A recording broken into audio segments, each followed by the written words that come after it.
Excuse me po, magtatanong lang po, mawalang galang na. Wala po kasi kaming chicken oil dun sa table namin. Ay, hihingi lang po sana ako. Ha? Chicken oil? Bakit? Dahil buto-buto na yung manok mo. Para saan? Para yun naman yung ulamin mo ng ulamin kapag bubulos ka na ng madaming kanin. Alam ko na yung mga strategy yung ganyan. Kapag nga naman naubos yung manok na dapat tinipid nyo, ang pupunteryahin nyo naman yung chicken oil namin. Kasi nga naman masarap yung chicken oil namin, pwede nga namang ulamin yun. Dahilan para mapakinabangan nyo yung only rice. Alam ko na yan, wala na kayong mauuto dito. Visit? Akala nyo banu-banu ako, no? Akala nyo hindi ko malalaman yung iba pang mga strategy nyo. Hindi po to chicken oil. Wala po tong lasa. Ay, wow! Ikaw pa tong nag-inarte. Alam mo, kulang pa nga yan eh. Asin. Budburan mo ng asin para magkalasa. Chicken oil, chicken oil. Wala na, ubos na. Ay, gagi mga pare. Gutom na ako ha. Tara sa BGC, restaurant tayo ha, mga tol. Tara. Ay, gagi, same pare. Yung stomach ko, it's hurt pare. I'm gonna die. Tara na. Kain na tayo. Dito. Ano ba mga pare? Good day mga sir. Can I have your order please? Ano na lang, 3 hamburger, 3 spaghetti, 1 pizza, tsaka 3 halo-halo. Ang dami yung order mga sir Ay, gagi. Gutom na gutom kami. Grabe, legit. Sobrang dami kasing shorty ngayon sa BGC. Sobre na, ang dami. Pagod na pagod kami, no? Ayan, 1,534 po lahat. Tanong ko lang din po kung meron kayong mga vaccination card. Vaccination card? Baka pwedeng pagbigyan nyo muna kami kahit ngayon lang, pasensya na po mga sir, hindi po pwede kasi requirement po yung vaccination card dito sa restaurant bago po kumain. Gagi, gutom na kami, consideration naman. My stomach is hurt na, baka naman. Kung wala po kayong mga vaccination card, labas, dali. Bye-bye. Bad trip naman. Tara mga pare, gagi. Magkarinderya na lang tayo. Tara naman. Nay, naririnig nyo ba yun? Oo, anak. Aswang yun, panigurado. Oo nga na yan. Anong gagawin natin? Alam ko na yung pamahiin ng lola mo. Sabi niya kasi pag daw may aswang, maglagay daw ng bigas sa gilid ng bahay para daw umalis na yung aswang. Ito. Lagay mo sa gilid ng bahay, anak. Sige, Nay. Ayan na, umalis ka na, aswang ka! Ayan. Sa wakas, may pangsaing na rin ako. Mga oto-oto, pabahin, pamor! Tipid-tipid ng mga to. 1 kilong bigas lang. Ano man lang 1 kabang bigas? Saan ba sunod? Ay, ayun. Nak! Nay! Bakit? Mamaya bago ilibing yung lolo mo, kunin mo yung pera sa kamay niya, ha? Ha?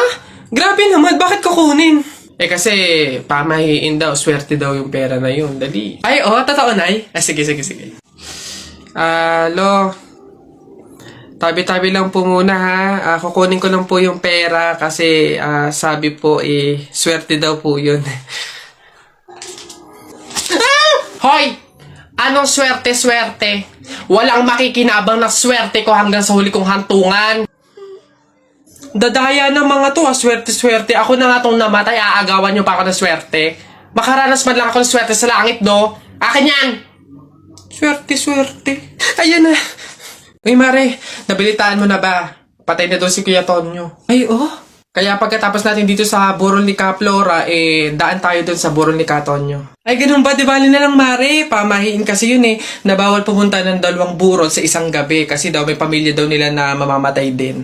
Wag na lang. Ay, ganun ba? Sayang naman ang dami daw pagkain doon. Ang sasarap pa. Ay, ha?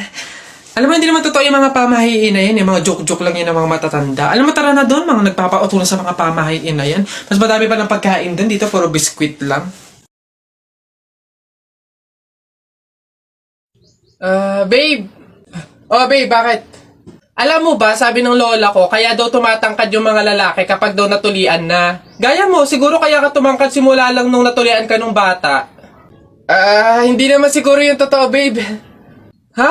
Bakit naman? Eh bakit naman ako matangkad ako pero hindi pa naman ako tuli?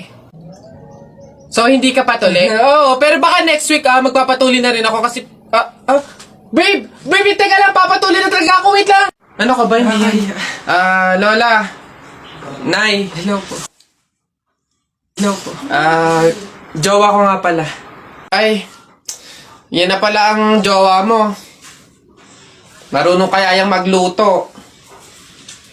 Magligpit ng pinggan. Baka naman puro paganda lang yung nakuha mo. Oo nga, maglaba kaya at magkudkod ng inidoro. Kaya naman kaya. Marunong naman po ako pagdating sa mga gawaing bahay. Tanong ko lang din po, gagawin niyo po ba akong katulong dito? Hoy Alex, Jepoy, anong gagawin niyo kapag may tsunami? Dali-dali, akit ako sa pinakamataas na building. Hindi yun naaabot ng tubig dun, mataas yun. Tapos hindi yun madadala ng tubig. Bato yun matibay yun Yun, baduy naman yung sa'yo, yung sa akin, sasakay ako sa helicopter. Tingnan natin kung aabot pa yung tubig, yung tsunami dun. Lilipad ako hanggang langit, yun na yung sa inyo, yung sa akin, magsiswimming ako. Nakikita ko yun sa mga palabas, kaya naman pala mag-swimming, ako, hindi ako malulunod, mag-aaral ako mag-swimming, Ang iingay nyo talagang mga bata kayo, ha? Ayan, tsunami! Ano ba?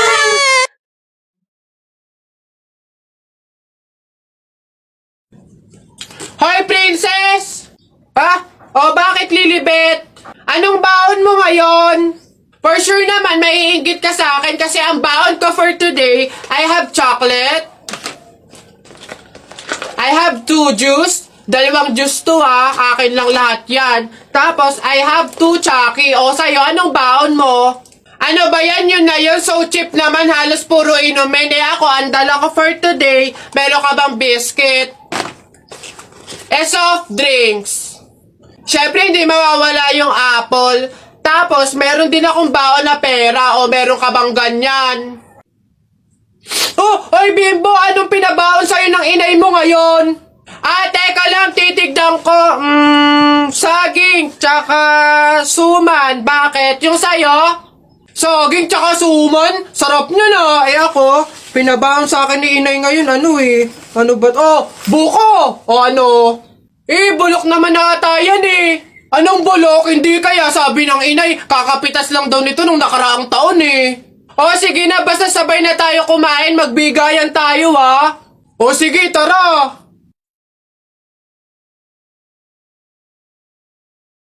Pre, patay ako. Bakit?